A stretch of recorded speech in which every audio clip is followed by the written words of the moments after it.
cujo tema do seminário é Jesus, o Cristo de Deus. Ele não poderia ser o Cristo de Deus se não pudesse ser considerado, identificado nessa personalidade, Jesus, o Verbo de Deus, o governador espiritual da terra, o Messias divino, o médium de Deus, o médico de homens e de almas, dentre tantas outras. Jesus, então, além destes temas, dessas facetas que iremos apresentar hoje no intervalo de meia e meia hora, ele apresenta inúmeras outras, das quais a nossa imaturidade ainda é capaz de compreender todas elas.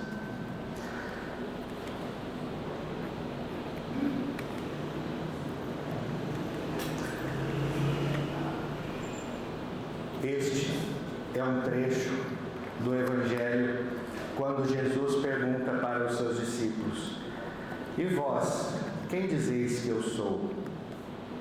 Então, lhes foi respondido pelo discípulo muito amado, aquele que teve a oportunidade de acostar a cabeça no colo de Jesus, sentir o batimento do coração e responder. Obviamente que pela doutrina espírita a gente compreende devido o que nós aprendemos sobre a mediunidade, e a mediunidade daquele era tamanha que pôde identificar que Jesus era o Cristo de Deus.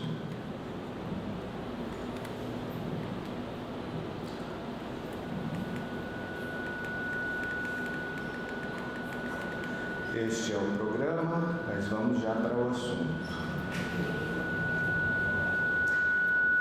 O primeiro tema, Jesus, o Verbo de Deus. Da filosofia grega, a revelação do Cristo planetário.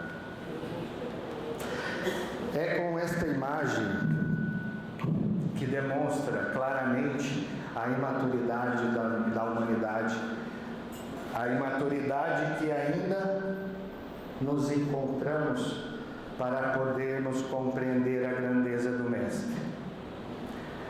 É desta forma que nós devemos compreender que nós estamos numa condição que nem tudo ainda nos é disponibilizado, pela falta de compreensão e pela imaturidade espiritual.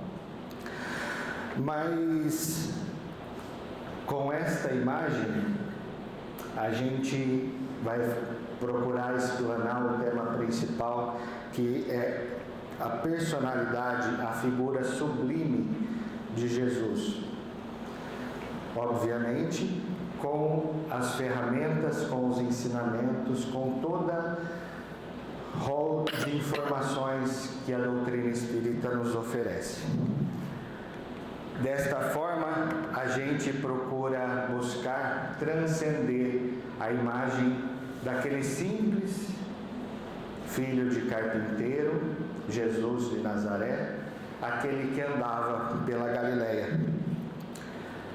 A gente vai transcender essa figura histórica que alguns evangelhos nos traz, para buscar a essência do Cristo divino, a essência do Cristo, e não poderia ser diferente se não fosse pelas palavras de João. João, então, ele busca a essência divina, a essência cósmica, para poder trazer as informações e deixar para a humanidade quem é o Cristo. Então, nesta explanação, como a gente viu no início, que a gente vai da filosofia grega,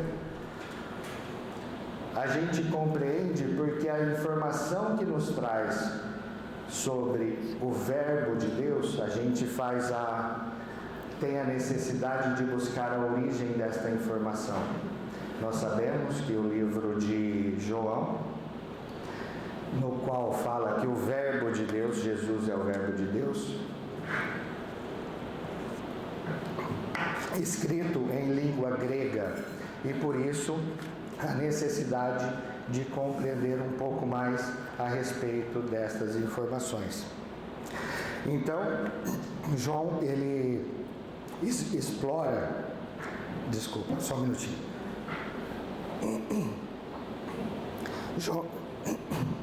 João, então, ele vai explorar não somente a figura histórica, mas a essência cósmica de Jesus.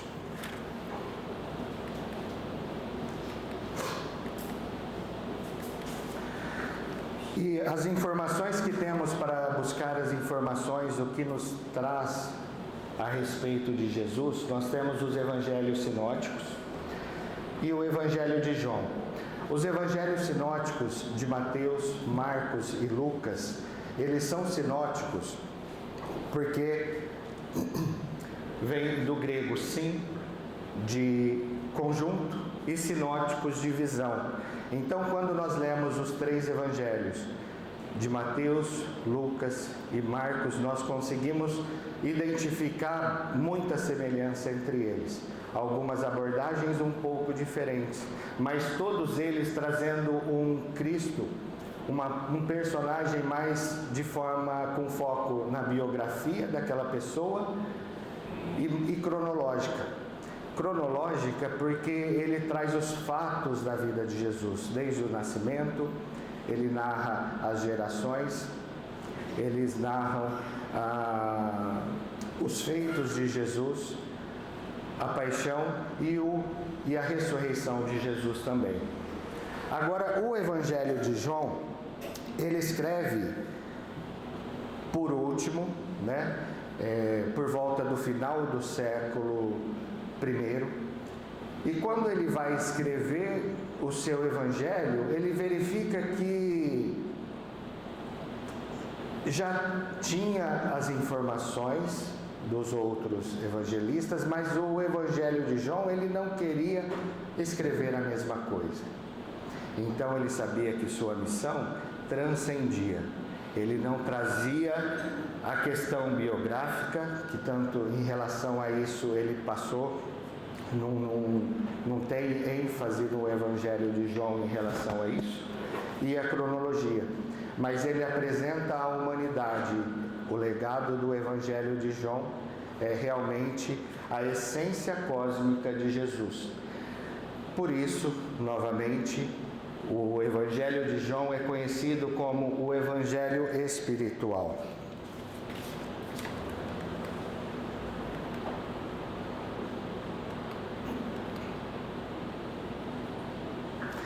Quando nós vemos realmente de forma bem clara a diferença destes entendimentos em relação aos evangelhos, porque quando Mateus, no capítulo 1, ele vai trazer a genealogia de Jesus, ele vai fazer a ligação entre a linhagem sanguínea de Jesus até a Abraão. Isso no Mateus capítulo 1. E por que esta necessidade? Obviamente, entre o povo judeu, tinha as profecias que o Messias, aquele Salvador, aquele Redentor que salvaria os judeus do jugo daqueles que os dominavam, viria da linhagem abraânica, da linhagem davídica.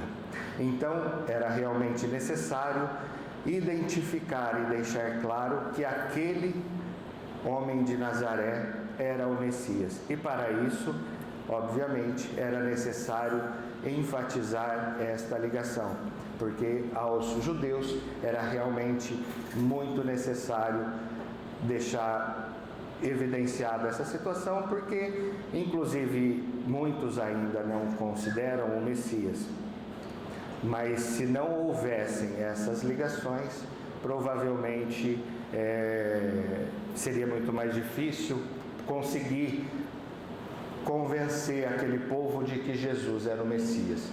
Mas o João, em seu evangelho, ele passa de uma forma, ele não foca nessas questões da genealogia humana.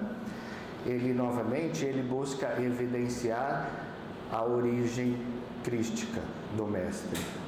É justamente por isso que ele não aborda Jesus como filho de Abraão. Ele aborda Jesus, devido à sua grandeza espiritual, ao próprio Deus. Então ele faz uma genealogia cósmica do Cristo, porque compreendendo a grandeza daquele Espírito que estava conosco, ele sabia que a linhagem sanguínea, a linhagem material, era insuficiente para explicar a grandeza daquele Espírito. Então por isso, ele fazia a ligação diretamente de Jesus a Deus. Até por isso que nós temos algumas concepções de conceber que Jesus e Deus sendo a mesma pessoa. E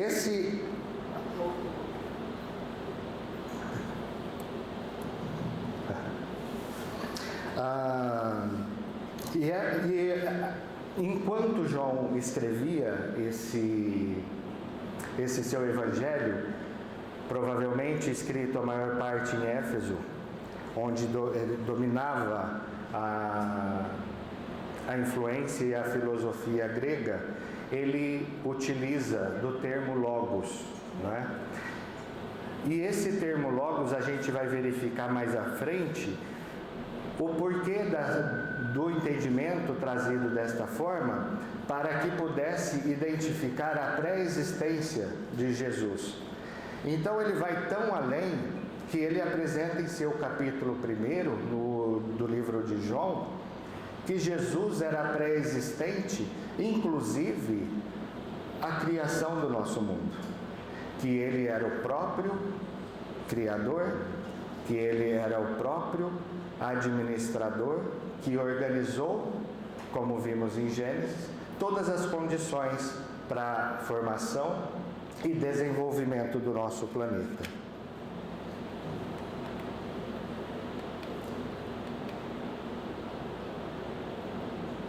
Em João capítulo 8, verso 58, nós vimos, fica muito evidente essa condição de que Jesus já era pré-existente.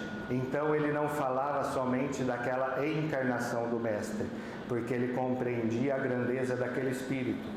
Porque em determinado momento, quando Jesus, em uma discussão com os judeus, no clímax daquela discussão, ele proferiu essas palavras: em verdade vos digo, antes que Abraão existisse, eu sou.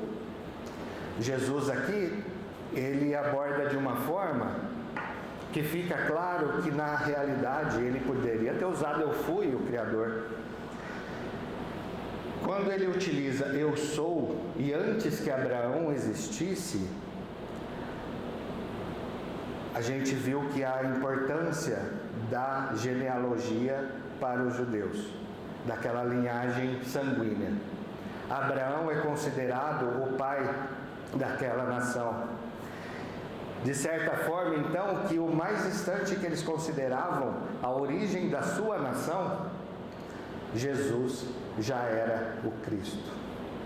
E não somente quando Abraão, na época de Abraão, mas muito mais na formação do nosso próprio orbe. Então Jesus já era o Cristo na formação do nosso orbe.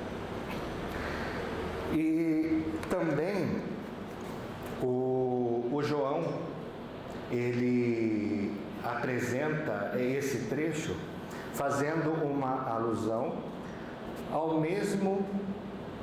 a mesma fala que teria Deus se apresentado a Moisés, quando Deus então teria se falado para Moisés que ele era o que era. Daí algumas confusões, e fundamenta esta informação a questão da Trindade, da Santíssima Trindade para grande parte das doutrinas, né? Mas Jesus então vem nos apresentar de forma muito clara que esta pré-existência do Cristo é essencial para que ele pudesse ter organizado, ter criado e ter disponibilizado um planeta para acolher a todos nós, e que ele, sem sombra de dúvidas, tendo já prometido para aquele povo, para os exilados de Capela, que era aquele grupo mais devedor, mais em débito com as questões morais, com a justiça divina, que ele próprio viria. Então, novamente, esta imagem nos apresenta que enquanto Jesus já era Cristo, grande parte de nós sequer existia ainda, e ele já era o Cristo, evidenciando a distância da nossa maturidade espiritual, mas revela o amor de Deus e o amor do próprio Cristo na paciência de nos compreender a cada um de nós, de compreender as nossas dificuldades e dar o tempo para cada um de nós evoluir. Mas não somente isso, ele traz as ferramentas que é o seu próprio Evangelho.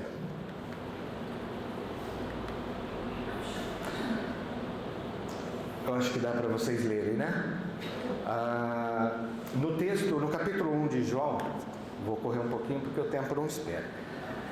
No capítulo 1 de João, essa questão da pré-existência fica muito clara quando ele cita que no princípio era o Verbo estava com Deus e o Verbo era Deus. Nessa questão ele destaca realmente a natureza divina e a comunhão perfeita com o Criador. Esta questão de no princípio era o Verbo também evidencia no livro de Gênesis capítulo 1, quando traz que eu estou lembrando o hebraico Bereshit, Barak, Elohim, né? Mas eu não estou lembrando português, Wagner. No princípio criou Deus os céus e a terra, né? E todas as coisas que no final nós temos ali, todas as coisas foram feitas por Ele, e sem Ele nada do que foi feito se fez. Nesta questão a gente identifica realmente a presença de Jesus. Nós não podemos falar de um Deus único, como a maioria acredita, porque o próprio termo utilizado no Evangelho, quando fala Elohim, Elohim na realidade está no plural, ou seja, é um grupo de espíritos puros, um grupo de espíritos com a capacidade e a grandeza de participarem da equipe de Jesus na organização do planeta Terra.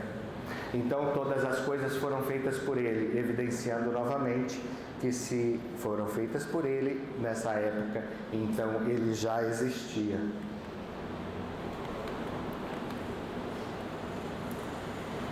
Um outro trecho do versículo 10, estava no mundo e o mundo foi feito por Ele, e o mundo não o conheceu. Ora, quem esteve no mundo e o mundo não o conheceu, e ali inclui a informação que o mundo foi feito por Ele. Então, claramente, Jesus, o nosso mestre, o nosso irmão maior, guia e modelo da humanidade, foi esse que esteve no mundo e participou da criação do mundo também. Ele reitera então Jesus como construtor, o arquiteto divino, mas os homens mergulhados nas suas dificuldades, no seu orgulho, não consideraram, não conceberam Jesus como o mestre divino naquela ocasião. Então aqui João traz que Jesus é o governador da terra. E o Verbo se fez carne e habitou entre nós. Essa questão da encarnação de um espírito puro, o Logos, que veremos um pouco mais a seguir, é a questão do momento em que aquele espírito puro se condensa para que pudesse receber um corpo de carne e trazer o Evangelho para todos nós. Mas afinal, o que era o verbo ou o logos para o mundo grego-romano? Nós sabemos que as palavras, elas não são utilizadas ao acaso. Nós vimos que João estava em Éfeso quando ele escreveu, onde dominava a filosofia grega. Então ele utilizou esse logos, que pode ser traduzido como palavra, como verbo. Mas não o verbo ou a palavra simplesmente dita ou simplesmente escrita, mas aquela que tem a força criadora. Obviamente, as nossas, e de forma muito relativa, as nossas palavras podem criar algumas coisas num âmbito muito pessoal. Mas a palavra de um Espírito, da magnitude de Jesus, é aquela palavra criadora, capaz de criar tudo e como criou tudo o que vemos.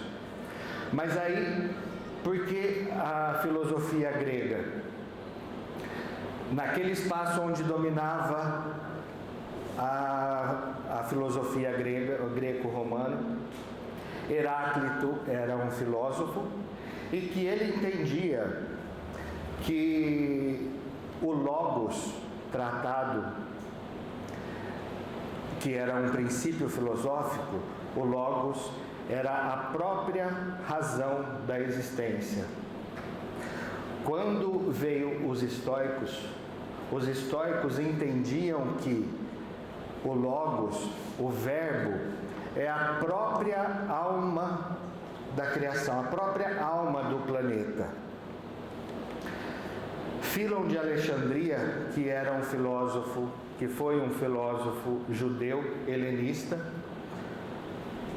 ele fala, olha, ele utiliza do termo do demiurgo para falar, olha, o verbo, ele não pode ser o Deus supremo, mas ele é um Deus secundário, um Deus com letra minúscula, mas que age, comanda e cria da forma que, coadunado com a ideia do mestre, do Deus superior.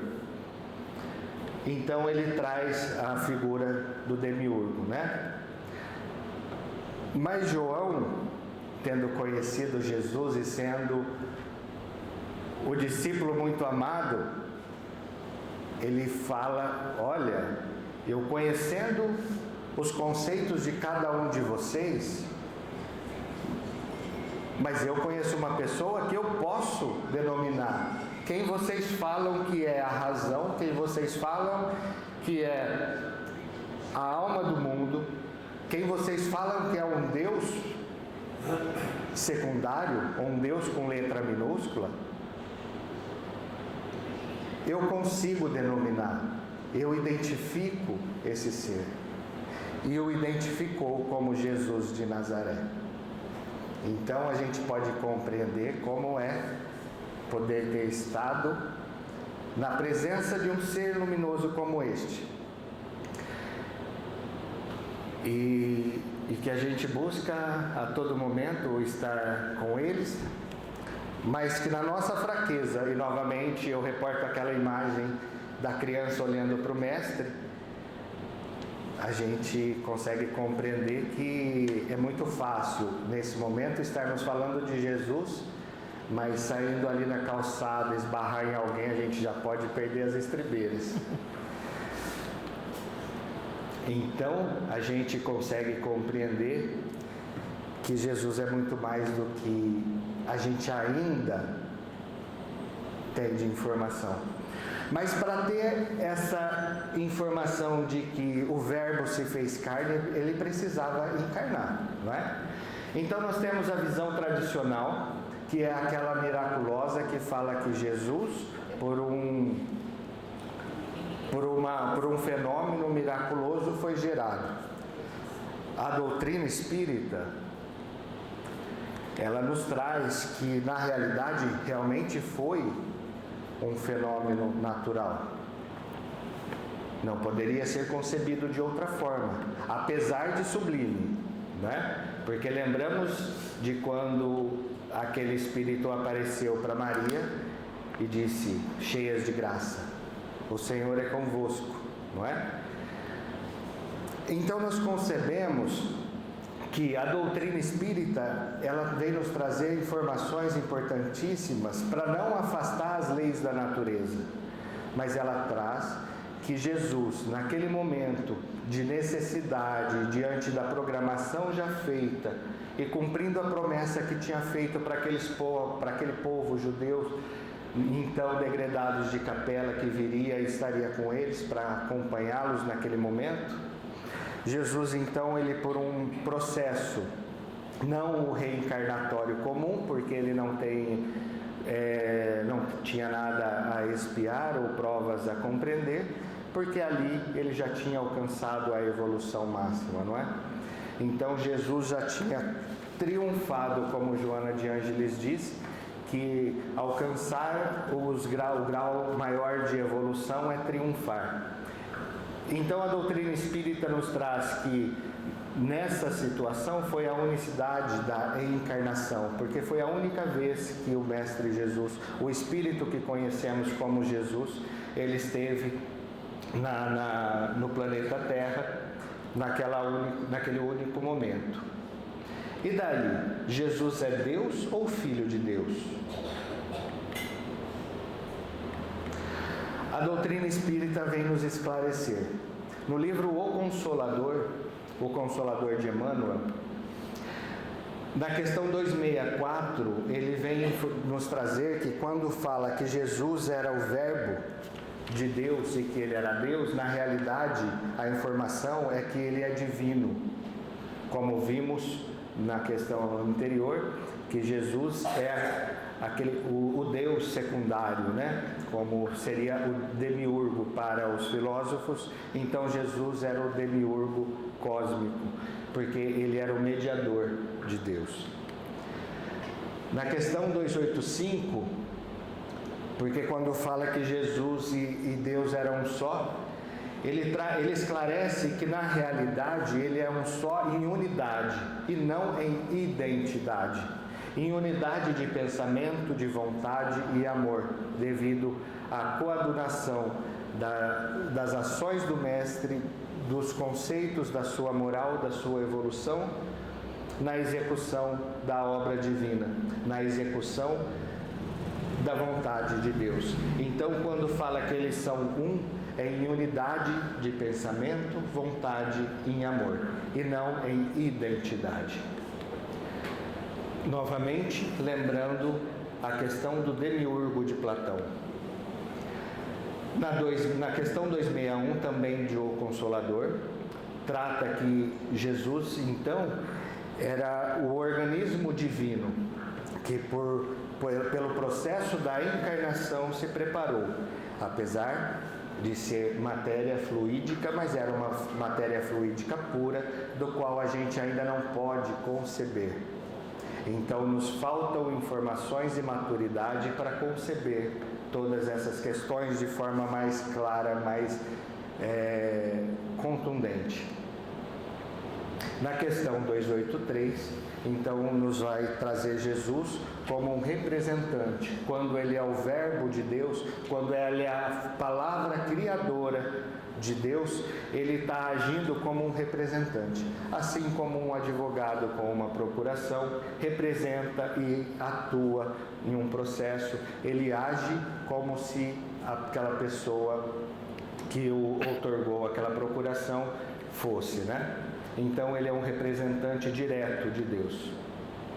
E a questão 312 vem trazer que Jesus é o governador do mundo. E com isso a gente consegue compreender que com uma dimensão muito maior, esse trecho que fala que Jesus era o Verbo estava com Deus e o Verbo era Deus. Nessas questões, de forma bem sintética, Emmanuel, através da psicografia do Chico, consegue esclarecer todas essas questões.